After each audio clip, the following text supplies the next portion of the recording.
Liberty Tamil நேயர்களுக்கு வணக்கம். இன்றைய நேர்காணலில் நாம் சந்திக்க இருப்பவர் விடுதலை சிறுத்தைகள் கட்சியின் மாநில துணை பொதுச் செயலாளரும் நாகை சட்டமன்ற உறுப்பினருமான திரு ஆலூர் ஷானவாஸ் அவர்கள்.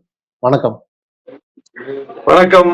மேற்கு வங்கத்தில் நடந்த அந்த ரயில் விபத்து குறித்தான பல்வேறு விவாதங்கள் எழத் தொடங்கி இருக்கிறது. குறிப்பாக கடந்த முறை இதே அஸ்வின் வைஷ்ணவ் அவருடைய அந்த ரயில்வே பணிக்காலத்துல எண்ணற்ற விபத்துகள் தொடர்ந்து ஒரு 10 வருடங்களாக எண்ணற்ற விபத்துகள் நடைபெறுது. இது குறித்து மத்திய அரசுக்கு எந்தவித அக்கறையும் இல்லைன்னு ராகுல் காந்தி சொல்றாரு, மம்தா பானர்ஜி சொல்றாங்க, பல்வேறு அரசியல் தலைவர்கள் குற்றம் சாட்டுறதை நம்ம பாக்குறோம். தொடர்ந்து அவருக்கு ஒன்றிய அரசு வாய்ப்பு வழங்கு கொண்டே வருவதை நம்ம பாக்குறோம். இந்த விவாதங்கள், அவர் மீதான குற்றச்சாட்டுகள், இதெல்லாம் நீங்க எப்படி பாக்குறீங்க? ரயில்வே துறையை மிக சிறப்பாக நடத்தி காட்டியவர் லல்லு பிரசாத் யாதவ். அதுபோல நம்ம 2G ஸ்பெக்ட்ரம், அந்த BSNL அரசு பொதுத்துறை நிறுவனத்தை மிக சிறப்பாக நடத்தி காட்டியவர் ராசா. மிக சிறப்பாக செயல்பட்ட 2 பேரையும் பாஜக எப்படி சித்தரித்தது, அவர்களை எப்படி அவதூறு குற்றச்சாட்டுக்கு உள்ளாக்கி சிறையில் அடைத்தது, அவர்கள் மேல உள்ள ஒரு இமேஜை எப்படி சிதைத்தது அப்படிங்கிறத பாக்குறோம். இன்னொரு பக்கம் செயல்படாத, நிர்வாக திறனற்ற தங்களுடைய ஆட்களை கொண்டு வந்து இது போன்ற முக்கியமான பொறுப்புகள் அமர்த்தி அந்த துறைகளை எப்படி சீர்குலைக்குது பாஜக அப்படிங்கறத இப்ப பாக்குறோம். லல்லு பிரசாத் யாதவ் ரயில்வே அமைச்சரா இருக்கும் போது நட்டத்தில் இயங்கிக் கொண்டிருந்த, அவர் ரயில்வே அமைச்சரா பொறுப்பேற்பதற்கு முன்னால் நட்டத்தில் இயங்கிக் கொண்டிருந்த ரயில்வேயை அவர் ரயில்வே அமைச்சராக பொறுப்பேற்ற பிறகு லாபத்தில் இயங்க வைத்தார். அவருடைய ரயில்வே அமைச்சக பொறுப்பு இருந்த காலத்துல ஒரு தடவை கூட பயணிகள் கட்டணத்தை அவர் உயர்த்தல. சரக்கு கட்டணத்தை கூட ரொம்ப சொற்பமா உயர்த்தினார். அதுபோல ரயில்வே நிலங்கள், பயன்பாடற்று கிடந்த நிலங்களை எல்லாம் பயன்பாட்டுக்கு கொண்டு வந்து அதன் மூலம் ரயில்வேக்கு வருமானத்தை பெருக்கினார். காலி பணியிடங்களை நிரப்பினார். நவீன தொழில்நுட்பங்களை ரயில்வேல புகுத்தி இந்த விபத்துகளை தடுப்பது, அது போன்ற விஷயங்களை மிக திறன்பட கையாண்டார். அவருடைய அந்த ரயில்வே நிர்வாக திறன் பற்றி பல்கலைக்கழகங்கள்ல மாணவர்கள் உரையாடலை நடத்தினாங்க. வெளிநாடுகள்ல கூட அவரோடு மாணவர்கள் சந்திப்புகளை நடத்தினாங்க. பல இடங்கள்ல அது விவாதமாச்சு, அது ஆய்வு செய்யப்பட்டது. அந்த அளவுக்கு அவருடைய அந்த ரயில்வே நிர்வாக திறன் என்பது வெளிப்பட்டது. ஆனா அவரை பாஜக எப்படி சித்தரிக்கும்னா, ஒரு ஊழல்வாதி, ஒரு கோமாளி என்கிற அளவுக்கு அவரை பாஜக மலினப்படுத்தி, அவரை பற்றிய ஒரு பிம்பமே, பாஜக முன்வைத்த அந்த தோற்றமே மிக ஒரு கீழ்மையானது. அதுபோல ராசா ஒரு புரட்சியை ஏற்படுத்தினார். தொலைத்தொடர்பு துறையில மிகப்பெரிய புரட்சி ஏற்படுத்தினாரு. எளிய மக்களும் செல்போன் பயன்படுத்த முடியும், எல்லோரும் பேச முடியும், எல்லோருடைய கைகளிலும் செல்போன் என்கிற அளவுக்கு அந்த அலைக்கற்றைய விலையை குறைத்து எல்லா மக்களுக்கும் புழங்க செய்வதற்கு செஞ்சாரு. அன்னைக்கு BSNL அலுவலகம் என்பது எவ்வளவு பிஸியா இருந்தது, எவ்வளவு சிறப்பா இயங்கிட்டு இருந்தது நமக்கு தெரியும். இன்னைக்கு BSNL அலுவலகம் எப்படி இருக்குதுன்னு போய் பார்த்தா மக்களே புரிஞ்சுப்பாங்க. பேய் பங்களா மாதிரி இருக்கு. அப்போ அந்த அளவுக்கு அந்த 2 அமைச்சர்களும் ஒரு குறியீடு. ரயில்வே துறையில் ரயில்வே அமைச்சக பொறுப்பில் இருந்த லல்லு பிரசாத் யாதவ் அதனுடைய வெற்றிக்கான ஒரு குறியீடு. அதுபோல தொலைத்தொடர்பு துறையில் ராசா அதை மிக வெற்றிகரமாக நடத்தி காட்டியவரில் அவர் ஒரு குறியீடு. 2 பேரையும் இந்த சனாதன சக்திகள், பாஜக காரர்கள், சன் பரிவார் சக்திகள் எப்படி வீழ்த்தினார்கள், எவ்வளவு மலினப்படுத்தினார்கள்ங்கிறத பார்க்கிறோம். இன்னொரு பக்கம் எந்த நிர்வாக திறனுமற்ற ஒருவரை கொண்டு ரயில்வே பொறுப்புல வச்சு அவர் மூலமா இந்த ரயில்வே இவங்க எவ்வளவு சீரழித்துக்கிட்டு இருக்காங்கன்னு பாக்குறோம். இந்த ரயில்வே எவ்வளவு மோசமான நிலைக்கு போயிருக்குங்கிறத பாக்குறோம். கடந்த ஆண்டு ஒடிசா ரயில் விபத்து கிட்டத்தட்ட 292 பேர் அப்பாவி மக்கள் பலியானாங்க. இன்னைக்கு மேற்கு வங்கத்துல பாக்குறோம், கிட்டத்தட்ட 10 பேருக்கு மேல பலியாயிருக்காங்க. நிலைமை ரொம்ப சிக்கலா இருக்கு. மிக மோசமான பாதிப்பை இந்த ரயில்வே துறை சந்தித்திருக்குங்கிறதுக்கு இது ஒரு சான்று. அதாவது இன்னைக்கு காங்கிரஸ் ஒரு புள்ளி விவரத்தை வெளியிட்டு இருக்காங்க. ஒரு மாதத்தில் 11 விபத்து நடக்குது, ரயில்வே விபத்து. ஒரு மாசத்துல 11 விபத்து. அது இந்த 2014க்கு பிறகு மோடி ஆட்சி வந்த பிறகு கடந்த 10 ஆண்டுகள்ல மாதம் விபத்து. அந்த அளவுக்கு ரயில்வே விபத்துகள் வருது. ஏன்னா ரயில்வே துறையை இவர்கள் சீர்குலைத்துக் கொண்டிருக்கிறார்கள். லட்ச பணியிடங்கள் நிரப்பப்படாமல் இருக்கு. ஏற்கனவே பார்லிமெண்ட் ஸ்டாண்டிங் கமிட்டி ரிப்போர்ட் கொடுத்திருக்காங்க, CAG ரிப்போர்ட் கொடுத்திருக்காங்க. 2016ல இருந்து இந்த 8 ஆண்டுகள்ல எவ்வளவு மோசமாக ரயில்வே துறை பின்னடைவை சந்தித்திருக்கு அப்படிங்கிற ரிப்போர்ட் எல்லாம் கொடுத்திருக்காங்க. அந்த ரிப்போர்ட் எதன் மீதும் இதுவரைக்கும் இந்த பிஜேபி அரசு கவனம் கொடுக்கல. ரொம்ப முக்கியமா இந்த பிஜேபி அரசு வருவதற்கு முன்னால் இந்த நாட்டில் எப்படி பொது நிதிநிலை அறிக்கை சமர்ப்பிக்கப்படுகிறதோ, பொது நிதிநிலை அறிக்கை போல முக்கியத்துவம் வாய்ந்ததாக, பட்ஜெட்டை போல முக்கியத்துவம் வாய்ந்ததாக ரயில்வே பட்ஜெட் என்பது தனியாக இருந்தது. ரயில்வேக்கு ஒரு தனி நிதிநிலை அறிக்கை, அது குறித்து 2 நாள் விவாதம் நடக்கும் பார்லிமெண்ட்ல. ஆனா இன்னைக்கு அந்த நிதிநிலை அறிக்கையவே துண்டித்து விட்டு பொது பட்ஜெட்டோட ரயில்வேயை சேர்த்துட்டாங்க. அப்ப பொது பட்ஜெட் நடக்கிறது போல இன்னைக்கு அதுல ரயில்வேங்கிறது அந்த கடல்ல கரைத்த காயம் போல காணாம போயிடுது. ரயில்வே குறித்து பிரத்யேகமான எந்த விவாதங்களும் நடக்கிறது இல்ல. ஏன்னா ரயில்வே பட்ஜெட்டை காலி பண்ணிட்டாங்க. அப்ப ரயில்வே பட்ஜெட்டை காலி பண்ணதன் மூலம் அதன் மூலம் நடைபெற்ற விவாதங்கள், அது குறித்து வைக்கப்பட வேண்டிய கருத்துகள், அது குறித்து வைக்கப்பட வேண்டிய பார்லிமெண்ட்ல நடக்க வேண்டிய வாத பிரதிவாதங்கள் எதுவுமே இல்லாம போச்சு. அப்போ ஒரு ரயில்வே இன்னைக்கு உலகத்திலேயே மிகப்பெரிய பொதுத்துறை நிறுவனம் இந்தியன் ரயில்வே. உலகத்திலேயே மிகப்பெரிய பொதுத்துறை நிறுவனம், 12 லட்சம் பேருக்கு மேல் பணியாற்றக்கூடிய ஒரு மிகப்பெரிய நிறுவனம். அதுல இன்னைக்கு கிட்டத்தட்ட 2-3 லட்சம் பேர் பணியிடங்கள் காலியா கிடக்குது. இருக்கிற ஊழியர்களுக்கு அதிகப்படியான பணிச்சுமை, அது போல நிறைய விஷயங்கள்ல இன்ஃப்ராஸ்ட்ரக்சர் டெவலப்மெண்ட்ல மிக மோசமான தோல்வியை இந்த அரசு சந்தித்திருக்கிறது. வந்தே பாரத்னு ஒரு புது ரயில விட்டாங்க. இனி எல்லாம் பிளைட்ல போறவங்க பூரா ட்ரெயின்ல தான் போறாங்கன்னு ஒரு கதையை விட்டாங்க. அவ்வளவு வேகமா ட்ரெயின் போயிடுந்தாங்க. இந்த வந்தே பாரத்ங்கிற ட்ரெயினை காரணம் காட்டி ஏற்கனவே சென்று கொண்டிருக்கக்கூடிய ரயில்களுடைய வேகத்தை எல்லாம் குறைத்தாங்க. அதே டிராக்ல தான் இந்த வண்டியை விடுறாங்க. இதுக்குன்னு தனியா டிராக் எதுவும் போடல அவங்க. இதுக்குன்னு தனியா டிராக் போட்டு அந்த டிராக்ல பிளைட்டை விட வேகமா இந்த ட்ரெயின் போகும்னு சொன்னா லாஜிக் இருக்கு. ஆனா இவங்க இப்ப சாதாரண மற்ற ட்ரெயின்ல நம்ம போகும்போது 10 மணி நேரம் ஆகுதுன்னா வந்தே பாரத் ட்ரெயின்ல 8.5 மணி நேரம் ஆகுது. 1 மணி நேரம் 1.5 மணி நேரம் கம்மி ஆகுது. 1 மணி நேரம் 1.5 மணி நேரம் கம்மி ஆகுறதுக்கு யாராவது பிளைட்ல போகாம வந்தே பாரத்ல போவாங்களா? அதுல இன்னைக்கு வந்தே பாரத்துடைய அந்த வேகத்தையுமே இப்ப குறைச்சிட்டாங்களா? அந்த 1.5 மணி நேரம் கூட இப்போ இல்லாத அளவுக்கு ஏற்கனவே இயங்கி கொண்டிருக்கிற மற்ற ரயில்களுக்கு வேகத்துக்கு இப்ப வந்தே பாரத் வந்துருச்சு. வந்தே பாரத காரணம் காட்டி இது வேகமா போகணுங்கிறதுக்காக மற்ற ரயில்களுடைய அந்த வேகத்தை கட்டுப்படுத்துவது, அந்த நேரத்தை மாற்றுவதுன்னு சொல்லி ஏகப்பட்ட குளறுபடி. அப்ப இவங்க புதிதாக கொடுத்த ரயிலும் சக்சஸ் ஆகல, ஏற்கனவே இருந்த ரயில்களையும் சீர்குலைச்சிருக்காங்க. இதுக்குன்னு தனியா எந்த விதமான டிராக் தண்டவாளமும் போடல. இப்படிப்பட்ட ஒரு நிலையை பார்க்கிறோம். ரயில்வே பட்ஜெட்டை ஒழிச்சிட்டாங்க, பணியாளர்கள் நிரப்பப்படாம இருக்காங்க. அந்த கவாஸ் தொழில்நுட்பம் சொல்லி ஒண்ணு சொன்னாங்க, முன்கூட்டியே விபத்து நேராமல் தடுத்து விடும், முன்கூட்டியே அறிவித்து விடும், கண்டுபிடித்து சொல்லிவிடும்னு. சரி, அந்த தொழில்நுட்பம் கைக்கு வந்துருச்சு இல்ல, அதுக்கு பிறகு அந்த தொழில்நுட்பத்தை நாடு முழுவதும் பொருத்தி நீங்க தடுத்துட்டீங்களான்னு பார்த்தா இல்ல. ரயில் விபத்துகள் அதிகரிக்குது. அதாவது தொழில்நுட்பம் இல்லாத காலத்துல 40 வருஷத்துக்கு முன்னாடி 50 வருஷத்துக்கு முன்னாடி ரயில் விபத்து நடந்தா கூட அந்த ரயில்வே அமைச்சர் பொறுப்பேற்று விலகுவார். இது இந்தியாவில நம்ம பார்த்திருக்கோம். எத்தனை ரயில்வே அமைச்சர்கள் அப்படி அந்த விபத்துக்கு பொறுப்பேற்று விலகி இருக்கிறார்கள். அன்னைக்கெல்லாம் தொழில்நுட்பம் கிடையாது, அன்னைக்கு விபத்தை தவிர்க்க முடியாது. ஆனா இன்னைக்கு விபத்தை தவிர்க்க முடியும். விபத்தை தவிர்க்கவே முடியாத அந்த காலகட்டத்துல கூட அந்த பொறுப்பை உணர்ந்து விபத்துக்கு நாங்க பொறுப்பேற்கிறோம் சொல்லி பொறுப்பு விலகிய ஒரு தார்மீக அந்த கடமையை அன்றைக்கு இருந்த அமைச்சர்கள் அன்றைக்கு இருந்த ஆட்சியில செஞ்சாங்க. ஆனா இன்னைக்கு விபத்துக்கான காரணங்கள் உடனடியா தெரிவிக்கப்படுது இல்லையா? அதாவது ரயில்வே ஓட்டுநர் அந்த சிக்னலை கவனிக்காம கொண்டு போய் விபத்தை ஏற்படுத்தியதுனால ஒரு ஒட்டுமொத்த அரசாங்கத்தையுமே குற்றம் சொல்வது எப்படி சரியாகும்? அரசாங்கம் நல்லாதான் இயந்துட்டு இருக்கு. நீங்க சொன்ன மாதிரி வந்தே பாரத் உள்ளிட்ட பல்வேறு விஷயங்கள் பண்ணியிருக்கிறாங்க. ஒரு ஓட்டுநர் செய்த தவறுக்காக ஒரு ஒட்டுமொத்த அரசையுமே குறை சொல்வது, ஒட்டுமொத்த துறையுமே குறை சொல்வது சரியில்லைன்னு சொல்றாங்க.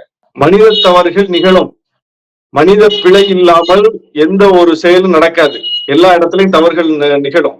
அப்படி ஒரு மனிதர் தவறிழைத்து விட்டால் அது அடுத்த விபத்து ஏற்படுவதற்கு முன்னால் அதை கண்டறிந்து தடுக்கக்கூடிய அளவுக்கு இன்னைக்கு தொழில்நுட்பம் வந்துருச்சுங்கிறதான விஷயம். அந்த அளவுக்கு இன்னைக்கு டெக்னாலஜி இம்ப்ரூவ் ஆயிட்டு இருக்கும் போது பிழை எதன் மூலம் கூட நேரலாம். எந்த பிழை நேர்ந்தாலும் அதை தடுக்கக்கூடிய அளவுக்கு இன்னைக்கு டெக்னாலஜி வந்துருச்சுங்கிற ஒரு சூழல்ல அந்த தொழில்நுட்பங்கள் பயன்படுத்தப்படவில்லை, அந்த தொழில்நுட்ப மயம் ஆக்கப்படவில்லை. ரயில்வேயை அப்படியே நட்டாற்றில் விட்டு விட்டது பாஜகங்கிறதா இன்னைக்கு விமர்சனமே. அதுதான் இன்னைக்கு பார்க்கிறோம். நீங்க ஏன் பட்ஜெட்டை கட் பண்ணீங்க, அந்த கேள்விக்கு விடை வேணும்ல. நீங்க ஏன் பட்ஜெட்டை தொடர்ந்து நடக்க வேண்டிய விவாதம் இல்லாமல் ஆக்குனீங்க, அதுக்கு விடை வேணும்ல. அப்ப ரயில்வேல இதெல்லாம் எங்க விவாதிக்கணும்? மனித தவறு நேரலாம், டெக்னாலஜி மூலம் அதை தடுக்க முடியும், இப்படி எல்லாம் உலக நாடுகள் அது இம்ப்ரூவ் ஆயிருக்கு அப்படின்னு சொல்லி எங்க விவாதிக்கணும்? அதை இப்படி நம்ம மீடியால உட்கார்ந்து பேசுறதுக்கா? எங்கே அதற்கான நிதி ஒதுக்கப்படுகிறதோ அங்கே அது குறித்த விவாதம் நடக்கணும். பார்லிமெண்ட்ல இப்ப நடக்குதா? ரயில்வே பட்ஜெட் ஒழிக்கப்பட்ட பிறகு யாருடைய கருத்தை சொல்ல முடியும்? பாஜக எம்பிக்களின் கருத்தை கூட சொல்ல முடியாத நிலைமை ஏற்பட்டுருச்சுல்ல. ஏன்னா அந்த விவாதமே கிடையாது. இப்போ பார்லிமெண்ட்டுக்கு மோடி வரமாட்டாரு, விவாதங்கள்ல பங்கேற்க மாட்டாரு, ரயில்வே பட்ஜெட்டை ஒழிச்சிட்டாரு. அப்ப ரயில்வே குறித்து எம்பிக்களின் கருத்துக்கள், நாடாளுமன்ற மக்கள் பிரதிநிதிகளுடைய கருத்துக்கள் எங்க பேசுறது? அதை யார் கேட்கறது? ரயில்வே அமைச்சர் அந்த விவாதத்துல பங்கேற்று பதில் சொல்லணும் இல்லையா? பதில் சொன்னாதானே இப்ப இருக்கிற இந்த அஸ்வினி வைஷ்ணவுக்கு அதை பத்தி தெரியும். ஆனா இவங்க என்ன பண்றாங்க? விளம்பரத்தில் கவனம் செலுத்துகிறார்கள். போன முறை ஒடிசா ரயில் விபத்து நடந்த போதே பார்த்தோம். மோடி அங்க போய் போட்டோ எடுக்கிறதும், அங்க பெரிய ஆலோசனை பண்றதும், இப்ப இவர் போய் ஒரு பைக்ல போறாரு விபத்து நடந்த இடத்துக்கு. இப்படி இவங்க ஒரு விஷயத்தை விளம்பரப்படுத்துவதில், களத்துல நிக்கிறது மாதிரி காட்டிக்கொள்வதில் முனைப்பு காட்டுகிறார்களே தவிர, அந்த துறை ஏன் இவ்வளவு பலவீனமா போச்சு? லாலு பிரசாத் இருக்கும்போது இப்படி ஒரு சிக்கல் இருந்துச்சா?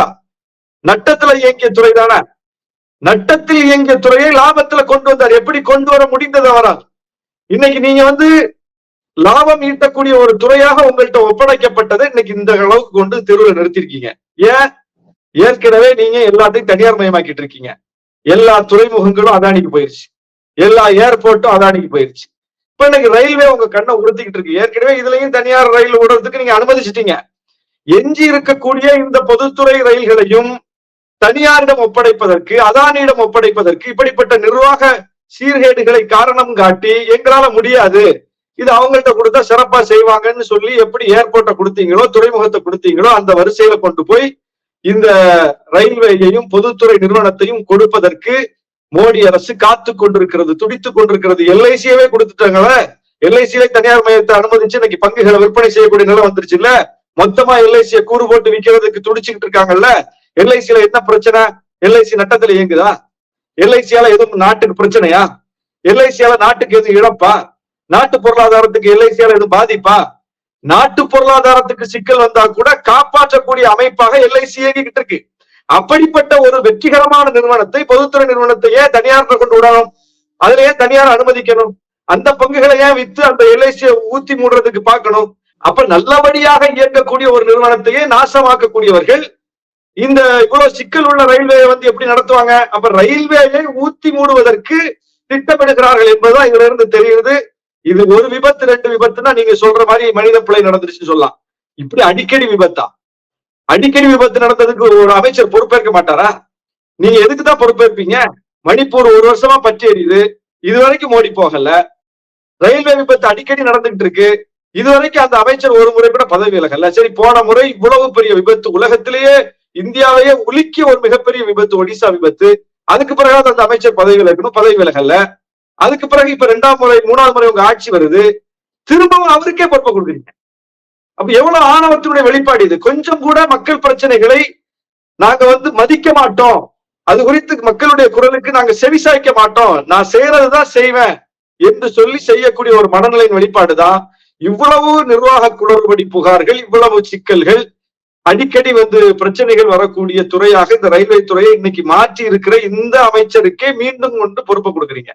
ஒரு வாரத்துக்கு முன்னாடி சென்ட்ரல் ரயில் நிலையத்தில் நீங்க பாத்தீங்க, அன்ரிசர்வ்டு, அந்த ரிசர்வ் பண்ணாதவங்க எல்லாம் ரிசர்வ் கம்பார்ட்மெண்ட்ல ஏறி உட்கார்ந்துக்கிட்டு அடைச்சுக்கிட்டு இருக்காங்க. ரிசர்வ் பண்ணவங்க அதுல பயணிக்க முடியாம வெளியே நிக்கிறாங்க. எவ்வளவு பெரிய தோல்வி இது, ரயில்வேவுடைய தோல்வி. இது மாதிரி அன்றாடம் நடக்குது. இந்த அளவுக்கு மோசமான ஒரு துறையாக ரயில்வே துறையை மாற்றி விட்டார்கள். ஏற்கனவே விமானத்தை வித்துட்டாங்க, ஏர் இந்தியாவை வித்துட்டாங்க. இந்தியாவுக்கு இருந்த, அரசுக்கு இருந்த ஒரு விமானத்துறையவே அந்த நிறுவனத்தையே வித்தாச்சு. இன்னைக்கு உலகத்திலேயே அரசுக்கு சொந்தமான ஒரு விமான நிறுவனம் இல்லாத ஒரு நாடு இந்தியா தான். அந்த இடத்துக்கு இப்ப ரயில்வேயை கொண்டு வருவதுதான் இவங்களுடைய திட்டம். அதுக்குதான் இதெல்லாம் நடக்குது. மக்கள் விழிப்போடு இருந்து இதையெல்லாம் முறியடிக்கணும். சபாநாயகர் குறித்தான விவாதங்கள் மீண்டும் எழ தொடங்கி இருக்கிறது. மத்தியில பாஜக கூட்டணி ஆட்சி வருகிற 22ஆம் தேதி 23ஆம் தேதி ராஜ்நாத் சிங் தலைமையில சபாநாயகரை தேர்ந்தெடுக்கக்கூடிய ஒரு ஆலோசனை கூட்டம் நடைபெறதா இருக்குது. இதுல மீண்டும் பாஜக ஓம் பிர்லாவையே கொண்டு வர விரும்புறதா சொல்லப்படுது. சபாநாயகர் பதவிக்கு ஏற்கனவே நிதிஷ்குமாரும் சந்திரபாபு நாயுடு அவர்களும் போட்டி போட்டு கொண்டிருக்கக்கூடிய இந்த சூழல்ல பாஜகவுடைய இந்த முடிவு ஒரு ஆச்சரியமா இருக்குன்னு பல்வேறு தரப்புல பேசப்படுது. இதற்கு நிதிஷ் அவர்களுடைய ரியாக்ஷனும் சந்திரபாபு நாயுடு ரியாக்ஷனும் எப்படி இருக்குன்னு பாக்குறீங்க? இந்த சபாநாயகர் தொடர்பான விவாதங்கள் அடுத்த கட்டமா எப்படி போகும்னு பாக்குறீங்க? ஏற்கனவே பாஜகவினுடைய அணுகுமுறைகளை வைத்து தான் இதை நம்ம அலசணும். பாஜக ஆட்சியை பிடிக்காத மாநிலங்களில் கூட, பெரும்பான்மை இல்லாத மாநிலங்களில் கூட, ஓரிரு சீட்டுகள் வெல்லாத மாநிலங்களில் கூட ஆட்சியை பிடித்தது. யாரை வச்சு ஆட்சியை பிடிச்சது? மற்ற கட்சிகளில் வென்ற எம்எல்ஏக்களை கொண்டு வந்து இவர்கள் கட்சியில் சேர்த்து சபாநாயகரை வைத்து ஆட்சியை பிடித்தார்கள். தமிழ்நாட்டுல 122 பேர் தேர்ந்தெடுத்தார்கள் எடப்பாடிய. 11 எம்எல்ஏக்கள் முரண்பட்டு சட்டமன்றத்தில் எதிராக வாக்களிச்சாங்க ஓபிஎஸ் தலைமையில. அந்த 11 பேர் மீது அந்த சபாநாயகர் தனபால் நடவடிக்கை எடுக்கல. அதுக்கு பின்னாடி இருந்தது யாரு? அப்போ ஓபிஎஸ் வந்து கலகம் செய்ய வைத்தது யாரு? அப்போ சபாநாயகர் அந்த நடவடிக்கை எடுக்கலன்னா அதுக்கு பின்னால யாரு இருக்கா? இந்தியா முழுவதும் ஒவ்வொரு மாநிலங்களிலும் சபாநாயகரை வைத்துக் கொண்டு பாஜக செய்த அட்டூழியங்கள் கண்ணுக்கு முன்னாடி படமா இருக்கு. இப்போ இந்த சபாநாயகர் ஓம் பிர்லாவை வைத்துக் கொண்டு நாடாளுமன்றத்தில் எவ்வளவு மிகப்பெரிய ஜனநாயக படுகொலைகளை கடந்த 5 ஆண்டு காலத்துல பாஜக செஞ்சதுங்கிறது நமக்கு தெரியும். எப்படியெல்லாம் செஞ்சாங்க, எப்படியெல்லாம் மற்ற கட்சிகளினுடைய ஆதரவை எல்லாம் சட்டங்களுக்கு வாங்கினாங்க, சட்டங்களை எப்படி அவசர கதியில நிறைவேற்றினாங்க, விவாதங்களுக்கே இடமளிக்காமல் பார்லிமெண்டை எப்படி நடத்தினாங்க, கேள்வி கேட்டவர்களை எப்படி சஸ்பெண்ட் செய்து ஒட்டுமொத்தமாக எதிர்கட்சி உறுப்பினர்களே இல்லாமல் சபையை ஆக்கிவிட்டு அவசர கதியில இவங்க நினைக்கிறதெல்லாம் செஞ்சாங்கிறதெல்லாம் கடந்த 5 ஆண்டுகள்ல நம்ம மிகப்பெரிய ஒரு பாடமா பார்த்திருக்கோம். அப்ப சபாநாயகர் பொறுப்பு என்பது முக்கியமானது. ஜனநாயகத்தை காப்பாற்றக்கூடிய ஒரு பொறுப்பு அது. ஜனநாயகத்துல ஒரு சமநிலை நாட்டுல நிலவணும்னா அதற்கு இந்த ஜனநாயகத்தை காப்பாற்ற வேண்டிய பொறுப்பு என்பது இந்த சபாநாயகர் பொறுப்பு முக்கியமானது. அந்த இடத்துல கடந்த காலத்துல வாஜ்பாய் ஆட்சி காலத்துல கூட அது இதே தெலுங்கு தேசம் கட்சிக்கு கொடுக்கப்பட்டது. கூட்டணியை சார்ந்தவர் தான் சபாநாயகராக இருந்தார். சிவசேனா கட்சிக்கு கொடுக்கப்பட்டது. சிவசேனா கட்சியை சார்ந்தவர் சபாநாயகராக இருந்திருக்கார். அதுபோல ஐக்கிய முற்போக்கு கூட்டணி ஆட்சியில மன்மோகன் சிங் பிரதமராக இருக்கும் போது மார்க்சிஸ்ட் கம்யூனிஸ்ட் கட்சிக்கு இந்த பொறுப்பு கொடுக்கப்பட்டது. சோம்நாத் சாட்டர்ஜி வந்து சபாநாயகராக இருந்தார். இதெல்லாம் அண்மை காலத்துல ஆட்சி கூட்டணி ஆட்சி நடைபெற்ற காலத்துல கூட்டணியை சார்ந்தவர்களுக்கு இந்த சபாநாயகர் பொறுப்பு வழங்கப்பட்டதை பார்த்தோம். ஒரு சமநிலை நாடாளுமன்றத்துல மெயின்டைன் ஆச்சு. இப்ப கடந்த 10 ஆண்டு கால மோடி ஆட்சி என்பது பெரும்பான்மை பலத்தோடு அமைந்த ஆட்சி. அதனால அவங்க கட்சியை சார்ந்த ஒரு எம்பிய சபாநாயகர் ஆக்குனாங்க. எதிர்கட்சிகளுக்கு வேற வழி இல்ல. அந்த சபாநாயகரை வைத்துக் கொண்டு எதிர்கட்சிகளை எப்படி வேட்டையாடினாங்க, நாடாளுமன்ற நடவடிக்கைகளை எப்படி சீர்குலைச்சாங்க, எல்லாத்தையும் நம்ம பார்த்தோம். இப்போ மோடி ஆட்சி பெரும்பான்மையோடு அமையல. பெரும்பான்மை அமையாம நிதிஷ் கால்லையும் சந்திரபாபு நாயுடு கால்லையும் ஷிண்டே கால்லையும் அஜித் பவார் கால்லையும் விழ வேண்டிய ஒரு நிலையில் இருக்கும் போதே அமைச்சரவை அமைக்கப்பட்டதில் சந்திரபாபு நாயுடுடைய குரலை மதிக்கல, நிதிஷ்குமாருடைய குரலை மதிக்கல. ஷிண்டே முரண்டு பிடிச்சுக்கிட்டு இருக்காரு. அஜித் பவார் கொடுத்த இணையமைச்சர் பொறுப்பு வேணாம்னே சொல்லிட்டார். அப்போ முரண்பாடு அமைச்சரவை உருவாக்கத்திலே வந்து விட்டது. சரி, இப்ப இந்த கட்சிகளுக்கு இது ஒரு வாய்ப்பு. அவங்க இந்த 4 கட்சிகளை சார்ந்தவர்கள் அவங்களுக்குள்ள ஒரு முடிவுக்கு வந்து எங்கள்ல ஒருத்தருக்கு சபாநாயகர் கொடுங்கன்னு கேட்கலாம், டிமாண்ட் பண்ணலாம். அதற்கான சூழல் இருக்கு. ஆனால் மோடி அதை செய்ய மாட்டார். ஏன்னா அமைச்சரவை கேட்டதுக்கே கொடுக்கலையா. ஒரு அமைச்சர் பொறுப்பே வேணான்னு ஒரு கூட்டணி கட்சி வெளியே நிக்குது பார்க்கிறோம். நம்ம சிண்டை ஏற்கனவே புலம்பிக்கிட்டு இருக்காரு, உங்களாலதான் போச்சு, மராட்டியத்துல நாங்க தோத்து போனதுக்கு பிஜேபி தான் காரணம், ஏன்னா இவங்கதான் கான்ஸ்டிடியூஷனை மாத்தோம்னு பேசுறதுனால மிகப்பெரிய சிக்கல் வந்து போச்சுன்னு அவர் வந்து ஓப்பனா இன்னைக்கு பிஜேபி அட்டாக் பண்றாரு. அப்போ அஜித் பவார் முரண்பாட்டுல இருக்காரு, சிண்டை கடுப்புல இருக்காரு. நிதிஷும் சந்திரபாபு நாயுடு கேட்ட எந்த அமைச்சக பொறுப்பையும் பிஜேபி வழங்கல, அவங்களும் அதிருப்தியில இருக்காங்க. இந்த 4 பேருக்கும் பிஜேபியை தன் கட்டுக்குள் வைத்துக் கொள்வதற்கு ஒரு மகத்தான வாய்ப்பு, காலம் வழங்கி இருக்கிற வாய்ப்பு தான் இந்த சபாநாயகர் பொறுப்பு. இந்த சபாநாயகராக மீண்டும் ஓம் பிர்லா வந்துட்டா என்ன நடக்கும்? இதே தெலுங்கு தேசம் பார்ட்டிய மோடி உடைப்பார், இதே ஷிண்டேவை உடைப்பார், இதே அஜித் பவார் கட்சியை உடைப்பார், நிதிஷ்குமார் கட்சியை உடைப்பார். அவங்க எம்பிக்களை விலைக்கு வாங்குவார், குதிரை பேரம் நடக்கும், என்ன வேணாலும் செய்வார். அவர் பெரும்பான்மை நிரூபிப்பதற்காக, பெரும்பான்மை பலத்தை பெறுவதற்காக உடன் இருக்கும் கட்சிகளையே உடைத்து சிதைத்து தன் பக்கம் இழுப்பார் என்பதுதான் கடந்த 10 ஆண்டு காலமாக பாஜகவும் மோடியும் செய்தது. அதை மீண்டும் செய்ய மாட்டாங்களா இந்த சபாநாயகரை வச்சு? அந்த நடவடிக்கைகளுக்கு இந்த சபாநாயகர் துணை போக மாட்டாரா? அப்போ தங்கள் கட்சியை காப்பாற்றிக் கொள்ளக்கூடிய ஒரு நிலைக்காகவே இந்த ஒரு முடிவுக்கு இந்த 4 கட்சி வரணும். வந்தாதான் அவங்க கட்சியை காப்பாற்ற முடியும். மீண்டும் பாஜகவை சார்ந்த சபாநாயகர் வந்து விட்டா எதிர்கட்சிகளை விட பாஜக கூட்டணி கட்சிகளான இந்த 4 கட்சிகளுக்கு தான் ஆபத்து இருக்கு. எல்லாம் முரண்படுறாங்க. முரண்படக்கூடியவர்களை விடமாட்டார் மோடி. அப்ப அவங்களை காப்பாற்றிக் கொள்வதற்கு இது ஒரு வாய்ப்பு. அவங்க டிமாண்ட் பண்ணலாம். பிஜேபி கொடுக்கலையா, கொடுக்கறதுக்கு ரெடியா இருக்கும்னு இந்தியா கூட்டணி சொல்லுது. நாங்க காங்கிரஸ் சார்பில் நிறுத்த போறோம், சந்திரபாபு நாயுடு வந்து ஆதரிங்க, நிதிஷ்குமார் வந்து ஆதரிங்க அப்படின்னு சொல்லல. சிண்டே வந்து ஆதரிங்க, அஜித் பவார் வந்து ஆதரவு கொடுங்கன்னு கேட்கல. நீங்க நிறுத்துங்க, நாங்க ஆதரவு கொடுக்கிறோம். 236 பேர் எங்கிட்ட இருக்கு எம்பி. இப்ப சுயேட்சை வேற ஜாயின் பண்ணிக்கிட்டே இருக்காங்க. எங்களுடைய வலிமை அதிகரிச்சுக்கிட்டே இருக்கு, இந்தியா கூட்டணியுடைய வலிமை. நீங்க ஒரு கேண்டிடேட்டை போடுங்க, நாங்க ஆதரிக்கிறோங்கிறாங்க. முடிஞ்சு போச்ச. மோடியை கட்டுக்குள் கொண்டு வருவதற்கு, மோடியை நம் பிடிக்குள் கொண்டு வருவதற்கு வரலாற்று வாய்ப்பு. இந்த வாய்ப்பை பயன்படுத்தி கொண்டு அவர்கள் சாதுரியமாக அரசியல் செய்தால் மிகப்பெரிய அளவுக்கு ஜனநாயகத்தை காப்பாற்ற முடியும். இல்லைன்னா நாடாளுமன்ற ஜனநாயகம் பாழா போகும். இந்த 4 கட்சிகளின் நிலைமையும் மிகப்பெரிய சிக்கலுக்குள்ளாகும். அதனால அவங்க வந்து அரசியல் அனுபவம் மிக்கவர்கள், மோடியை விட ஆழ்ந்த அரசியல் அனுபவம் உள்ளவர்கள் ஒரு முக்கியமான முடிவை எடுப்பாங்கன்னு நாடே காத்துக்கிட்டு இருக்கு. நன்றி. நிறைய பயனுள்ள நல்ல தகவல்களை நேரில் சொல்லியிருக்கீங்க. உங்களுடைய நேரத்துக்கு மிக்க நன்றி. நன்றி.